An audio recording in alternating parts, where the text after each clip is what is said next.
Hoje não mais. Por quê? Aquilo que eles imaginavam que ia acontecer, ou seja, com a divulgação do livro Filho do Fogo, fosse despertar a igreja, né? Falei, puxa vida, né? Aquilo que foi plantado antes, né? Doutrina de demônio, doutrinas humanas, apostolado e pegar dinheiro do povo e inventar um monte de coisa, ato profético, que é o ato patético, né? Então, um monte de coisa acontecendo aí, né? E só roubando dinheiro do povo. Teve uma época que o Morris Cerullo, sabe quem é? Já ouviu falar? Morris Cerullo. Ele é um pregador americano e ele criou um projeto chamado Janela 1040. Então era um projeto pautado em latitude e longitude da Terra, né? Se formava um retângulo, Janela 1040 era um ponto do globo onde havia o maior número de pessoas não convertidas. Então ele arrecadou milhões de dinheiro no mundo inteiro, né, para investir em missionários. Só que nenhum missionário recebeu um tostão, não recebeu nada. Ué. Quer dizer, o dinheiro foi desviado, quer dizer, desvio, não é só na política, não. Sabe? Na fé tem muito, né? Tem muito também, né? Então, fé pra mim é outro lado da política. Porque quando você deposita a fé de que um político vai salvar a tua vida, não tem mais fé que isso. Não tem mais fé que achar que um cara que é um filho da puta, que tá lá só se aproveitando da parada, vai salvar a tua vida. É meio... Tu diria que é um erro você se apegar à instituição igreja? Hoje, sim. Sim, porque Deus não está nos templos. Deus não está em locais onde tem muros. Quer dizer, você entrar dentro de uma garagem não te faz um carro. Você entrar dentro de uma igreja não te faz um cristão, né? Hoje eu estou muito mais próximo de Deus, afastado desse sistema corrompido, né, do que quando eu estava frequentando uma igreja, por exemplo. Né? Porque tem muita vaidade, tem inveja, tem Mas tu ciúme. pastoreia uma galera, não pastoreia? Sim, mas numa pegada muito diferente. Não tem dízimo, porque é antibíblico isso, e os pastores sabem que é errado, só que eles não ensinam para o povo. É um lance do Velho Testamento, o lance do dízimo. Velho Testamento. Do Velho que Testamento. A princípio, com a vinda de Jesus e tal, a maioria dele, ele fica ali para registro, não é? Eles pegam em Malaquias. Malaquias é o padroeiro do dízimo, né? Então Malaquias é um profeta que diz, aí está dando uma bronca para Israel, dizendo que eles não estão dando o dízimo para os levitas, que são os caras que cantam. Eram os sacerdotes, né? Eram sacerdotes, né? Então hoje os levitas têm essa conotação dos cantores, adoradores, né? Então adoradores, então sendo sacerdotes, adoradores. Então eles estavam falhando com isso, mas não era dinheiro, era comida, era mantimento. Né? Aí no Novo Testamento, né, quebrou esse paradigma, né? Então, porque Jesus ele não vem nem da tribo de Levi, ele é chamado Leão da tribo de Judá. Então quebrou o paradigma. Então não tem dízimo no Novo Testamento. Aí se você perguntar para um pastor, né, por exemplo, tem pastores aí que vão dizer para você, eu tenho certeza, você perguntar para qualquer pastor que menos cobra pro Kleber dízimo, Lucas, o Kleber Lucas ele falou esse bagulho aí também, mas vai lá. Você perguntar para qualquer pastor... ele concorda nesse ponto. Tá. Qualquer pastor que defende o dízimo, ele vai dizer, mas está no Novo Testamento.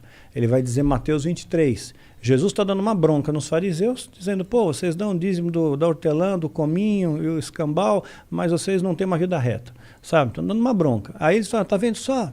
Falou do dízimo. Só que ali nós estamos na lei ainda é lei. Não começou a graça. A graça começa com a cruz de Cristo, com a crucificação. Com a crucificação o véu do templo se rasga e aí começa uma contagem de tempo, né? Mudou até a história, antes de Cristo e depois de Cristo, né? Mudou até a maneira de contar o tempo. Então Jesus, a importância dele é muito grande. Então, ali começa o Novo Testamento. Tanto é que Paulo não recebia dízimo das comunidades que ele fundou. Né? Ele recebia ofertas voluntárias em amor. E ele dizia, cada um dê segundo a sua prosperidade. Então, eu tenho um grupo pequeno que eu conheço. Eu poderia ter 50 mil ovelhas virtuais. Né? Mas eu tenho pequeno. Eu tenho um grupo que se eu somar tudo, vai dar 300. Né? Mas essas 300, eu sei o nome, eu sei a história, eu conheço quem são. O nome é ovelha? Hã? O nome é ovelha que você dá? Ovelha sim. Como é ruim esse nome. Como se fosse assim, estão sendo cuidados, estão sendo pastoreados, sim, entendo, né? entendo. Nesse sentido, né? No sentido de serem pastoreados. Né? Mas são seres humanos, né? Claro. E então nós nos ajudamos um ao outro. Então se alguém passa necessidade no grupo, né? Então, perdeu emprego, né? Não consegue pagar o aluguel. Todo mundo se junta, faz uma vaquinha, a gente vai pagar seu aluguel. A pessoa, poxa, a menina ficou grávida, né? Ela não estava esperando o teu bebê. Todo mundo se reuniu, fez um mega chá de bebê, ela não precisou comprar nada durante 3 anos. Né? Então, a gente procura ter essa questão de se ajudar de verdade. Não apenas orar, porque a oração, orar é falar, mas tem a ação, né? Tem a parte prática também. Então, a gente procura se ajudar. Então, não tem dízimo. A fé sem a obra é morta. É morta, exatamente. Caralho. Então, assim, eles não dão dízimo para mim, né? Não tem dízimo. E o legal é que a gente tem células que são... Eu formo líderes hoje. Hoje eu tenho formação de líderes. Nós temos células que eu tenho gente no mundo inteiro, que vai pelo Zoom. Então tem gente no Canadá, na Austrália, na Alemanha, né, no Japão. Tudo. Diferentes níveis de prosperidade também. Indiferentes, né? E assim, mas eu passo uma carga consistente de informação, muita informação. Né? Então são aulas que são dadas, não só por mim, mas por outros líderes do MGL que eu acabei forjando, né, na graça de Deus. O que é MGL? Ministério Guerreiros da Luz. Tá. Né? Então, aí tem outros líderes que me ajudam também, que dão aulas, né? Cada um dá naquilo que fala melhor, então ele dá aula, e esses alunos, eles são cobrados. Essas ovelhas, que são alunos também, são cobrados, né? Porque é tipo um centro de treinamento, quero forjar líderes ali, né? Eu quero pessoas sérias. Então, tem prova, tem avaliação, né? Para ler um livro, quero a resenha do livro, quero ver se você leu mesmo, se você entendeu, né? Então essa cobrança ela é muito produtiva, porque as pessoas aprendem de verdade. E hoje eles entenderam o que é o amor. Hoje eu não preciso, no começo eu tinha que orquestrar. Fulano está passando dificuldade, vamos ajudar. Não precisa mais. Eles mesmos se resolvem, né? Quando eles sabem, né? Só quando é alguma coisa de um montante muito grande, eles reportam para mim, porque eu sei a história de cada um. E todos têm meu telefone, todos. Então, assim, eu não sou aquele cara inacessível, porque realmente o pastor é o inacessível, né? Você vê lá no altar, longe, você, pequenininho, ovelha no banco, né? Então, eu não sou inacessível. Todo mundo tem meu telefone, tem meu celular, pode me ligar a hora que quiser. Eu procuro ajudar sempre. Teve uma hora que tu falou o lance do... que uma dos principais feitiços era de ter a força de um demônio inferior em você, que não é uma possessão, é mais ele te presta força, talvez. Uma incorporação. Não, assim, a possessão demoníaca, né, ou a canalização, ela é feita por demônios de menor patente, né? Aí pode possuir qualquer um, né? Isso tem registro bíblico para isso, mas não é tão banalizado como a gente vê nas igrejas hoje. Hoje em dia, os Vezeira tem demônio na igreja, né? Tem demônio na igreja, demônio dando testemunho, né? Pedindo dízimo e tal. Falando engraçado. Falando errado ainda, né? Imagina, o demônio, falando errado? O demônio tem milênios de anos, né? Para pensar, domina todos os idiomas do mundo, né? Falar aramaico, hebraico, tudo mais. De repente, demônio, o que você está fazendo nessa vida, demônio? Nós vai fazer ele cair da bicicleta, tropeçar na tauba, bater. Tá. Então, errado mesmo, tá. Então, é assim. Então, tá. Não compra, né? Não é demônio. Um demônio é um alfabeto. Não dá. Não é um demônio. Vai ler caminho suave. Vai pro caminho suave. Não. Tá. Mas e o contrário disso? Acontece? Anjos incorporam? Não. Existe uma seita angelical? Não. Não existe? Não existe. Porque os anjos não vão fazer isso. Não vão fazer isso porque é contrário aos preceitos de Deus. Quem recebe adoração é Deus, não é o anjo. Né? Jamais iriam se colocar. Mas não tem uma seita. Não tem os bonzinhos? Tem os mauzão. Mas tem os bonzinhos? Não, os bonzinhos são aqueles que acreditam em Deus, que seguem os preceitos de Jesus. E eles não são organizados? São um bocado desorganizados, mas tem um remanescente fiel, né? Tem um grupo dentro da igreja que realmente se destaca, que realmente está ali de fé, de vontade. Então, às vezes eu costumo dizer que a pessoa... Na igreja, se eu quiser ir para a igreja, eu só vou ali e entro, né?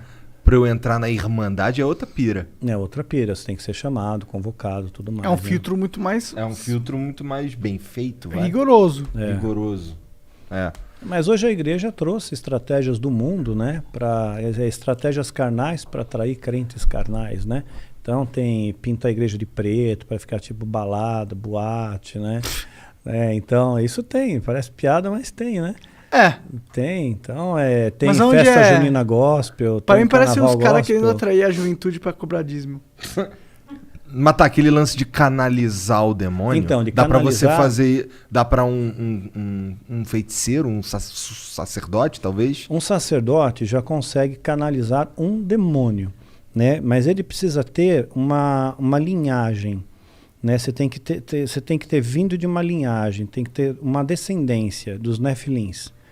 Ah, é? Tem que ter uma descendência, uma linhagem. Como você sabe que isso é do diabo, porra. Como você sabe como que você descobre? Não, eu não sei. Eles disseram que eu tinha. Ah, não. Mas quem tem? Eles têm uma árvore, como se fosse uma árvore genealógica, né? Então eles têm, mais ou menos como o Mormon faz, acho que é Mormon que faz isso. Ah, tá. Né? Que eles têm uma árvore, eles vão lá desde Adão, eles abrem a árvore e chega até todo mundo que está hoje, dividindo a população. Tu chegou a ver essa árvore lá? Eu cheguei a ver em aula, mas eu não memorizei. Tá, mas muito detalhe. Assim, tipo, os caras do topo lá que originaram essa porra aí era quem? Era Adão e Eva também? Não. Em Gênesis capítulo 6, diz que vem dos filhos de Deus, que as filhas dos homens eram formosas, tomaram para si mulheres as que mais lhe agradaram. Né? Então, filhos de Deus, anjos. Viram que as filhas dos homens, terrenos, né, possuíram essas mulheres, tiveram relações sexuais com essas mulheres, né? E aí, através dessas relações sexuais, nasceram gigantes, homens de grande renome na antiguidade, né, que a Bíblia fala. Né? Por exemplo, o próprio gigante Golias, que enfrentou Davi, tinha 2,75 metros de altura. Então ele era um gigante. Né? E ele não era uma pessoa que tinha doença, gigantismo, porque só a armadura dele pesava 80 quilos. Né? Então ele era um cara forte, era um guerreiro imbatível. Né? Então você tem que ter uma descendência desses Néfilins, né? Que Néfilim vem de queda, de Nef, queda. Então dessa fusão genética que continua acontecendo até hoje. Tem rituais da alta magia, rituais de magia sexual, que acabam gerando pessoas com uma genética diferenciada. Né? Não que você perceba mais, não mais em altura, como era antes. Foi aperfeiçoando isso com o tempo. Né? Então, mas elas têm uma genética diferenciada. Os demônios que transam? Agora eu vou te explicar o detalhe. Eles não têm o poder de se multiplicar. Porque se o demônio tivesse o poder de se multiplicar, seria o fim da picada. Né? A gente estaria lascado, teria demônio pra caramba por aí. Né? O que a gente vai fazer hoje à tarde? Né? Não sei. Vamos multiplicar demônio aí na humanidade. Vamos dar uma demonizada aí. Né? Pois é. Então, na verdade, o que acontece? A explicação que eles davam é o seguinte. No ritual, isso é só dentro de um ritual, não pode acontecer em qualquer lugar. Né? É feito só em contexto ritualístico. Já ouviu falar de súcubus e íncubus? Já. É familiar. Já. Tem no Ragnarok. Tem? Súcubus Súcubus é um demônio feminino muito atraente. É sedução. O incubus também um pouco. Só que masculino. Masculino, isso mesmo. Então, o demônio ele pode se materializar. Né? E nós vemos o poder desses demônios. Para você ter uma ideia do poder dessas entidades, você pega o que a Bíblia retrata. Vou me pautar na Bíblia para não pegar só a experiência pessoal. Você pega lá, Moisés, ele vai enfrentar Faraó, né? Só que ele vai junto com Arão.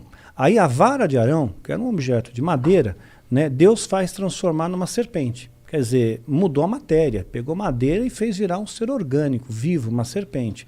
Quer dizer, é um poder, né, muito grande, né? Grande. Só que aí os bruxos do faraó, os magos de Faraó, fazem duas serpentes.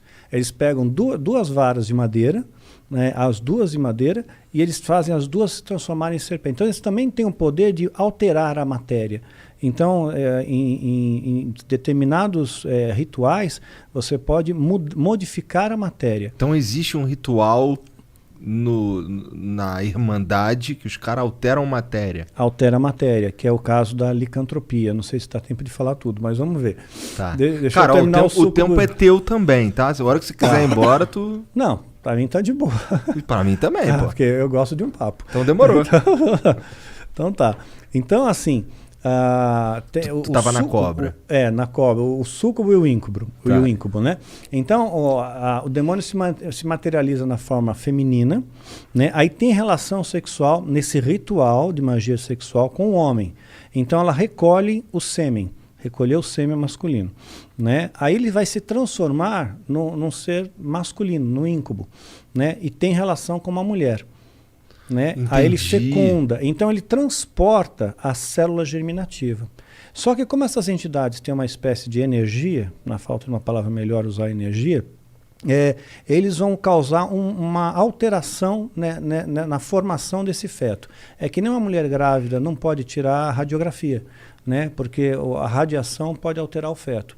Né? Você vê o que aconteceu em Chernobyl, sabe? Animais, plantas, tudo sofreu deformidade. Então a deformidade seria o tamanho, né? Então quer dizer, eles nasceram gigantes, enormes, né? E muito poderosos. A Bíblia fala que eles eram gigantes e muito poderosos, inteligentes também. Tinha uma inteligência especial, tinha uma capacidade especial, né? Então quando você tem que ser descendente dessa linhagem, né? Então quer dizer, não aconteceu um caso, 2, 3, foram vários casos, né? Aí veio o dilúvio, matou todo mundo, inclusive os gigantes. Só que depois do dilúvio continua tendo gigante, né? O caso do próprio Golias. Então é algo que a gente vai chamar de precedente bíblico. Então uma coisa que aconteceu, ela poderia acontecer de novo. Então continua acontecendo e acontece até os dias de hoje, né? Só que a mutação genética não é mais visível aos olhos, né? Não é mais perceptível. Né? Você não nota que aquela pessoa ela não tem escamas, né? Não tem orelhas pontudas do Spock, não tem coisas assim. São alterações só para ele servir de um recipiente. Um recipiente para poder suportar a canalização. Entendi. Suportar a canalização. Entendi. Porque é uma parada curiosa que teve aqui um cara conversando num outro programa aqui, o Pedrinho Matador, que ele conta umas histórias sinistras, que ele fala assim, tinha 7 caras. Tinha hora que vinha 7 caras pra me matar. Eu ia no canto, falava com o diabo, nas palavras dele, falava com o diabo, falava que, se ele me desse a força, eu ia mandar o sangue de todos eles pro diabo. E aí ia lá e matava todo mundo. Matava 7 caras contra um. Com a fala faca. Que matou. Uma vez, teve 7 caras que iam matar ele matou 7 caras. Eu acho que é o poder de persuasão isso, né? Se você acreditar numa coisa, aquilo se torna real. Não dá pra você fazer Mas um você acha que o Pedrinho Matador não estava inato. conectado com alguma parte desse ocultismo? Não sei, eu teria que conhecê-lo para poder fazer uma Bom, a gente pode afirmação, conseguir né? isso que acontece. Melhor não. Quer conhecer um serial killer? Um serial killer. O cara matou mais de 100, cara. Pô, e tá preso, né? Não, tá soltão. 42 veio aí, cara, ele veio aí nessa casa. Brasil, meu, brincadeira. Ficou 42 anos preso, a maioria dos caras que ele matou foi na cadeia. Caraca. O cara tem um lance de matar o próprio pai e ainda machucar o coração. Meu Deus. Esse é psicopata, né? Esse é sinistro. E não tem um satanismo aí ligado? Não, aí acho que é uma psicopatia mesmo, Entendi. né? Tipo Lázaro. Mas tipo ele... Lázaro. O cara é doido. Mas você acha que ele é doido por ser doido? É um negócio psicológico? Ou ele é um doido que o mal chegou nele, tá ligado? Tipo, o demônio chegou nele e fez ele ficar doido. Não, eu acho que ele já era perturbado mesmo. Entendi. Porque o pai dele fala que desde pequeno ele já era meio esquisito, né? É verdade. Então desde pequeno. Vocês lembram de uma época que teve um menino que desapareceu? E aí mostraram, saiu no Fantástico, até o quarto dele, eu cheio sei. de desenhos. Vai vir aí no Cometa também, aparentemente. Cheio de desenhos tal, e códigos, né? E ele sumiu e tudo mais. O menino do Acre. Todo mundo, e do Acre. Todo mundo procurando. De repente o moleque aparece, Pleno da Silva, e disse que ia publicar um livro a respeito daqueles códigos. Foi só marketing, né? Pra mim parece. E o pior que ele usou, sabe qual código que ele usou? Você chegou a saber? Não. Ele pegou do manual dos escoteiros mirins, dos sobrinhos do Pato Donald. Caralho. O Guinho, Zezinho e Luizinho. Pelo menos não foi a língua do P, né?